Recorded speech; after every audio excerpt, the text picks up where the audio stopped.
Vincent, anyone's passing is a sad event, I guess, but the death of Hugo Chávez probably heralds some opportunity both for the national oil company and for foreign oil majors. Explain.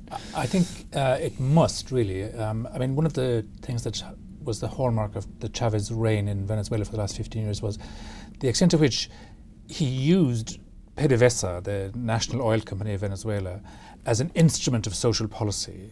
Right, and he sort of stripped it almost of its traditional role as a producer of oil. I mean, Venezuela has more oil reserves, proven oil reserves, than any other country in the world. It's 300 billion barrels of oil.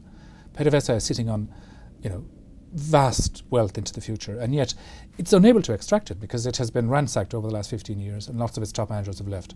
Yes, I think he fired many people, 20,000 people. Many of them went to Colombia.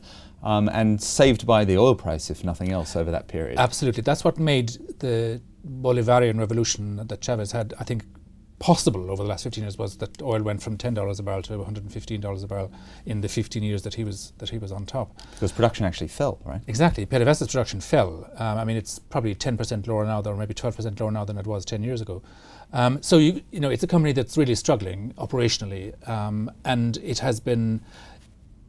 Because it's been used as an instrument of social policy, it has kind of lost its function and its original purpose as the guardian of Venezuela's oil wealth. And I think it needs to re-find that. And this is an opportunity for it to do so if it's allowed to.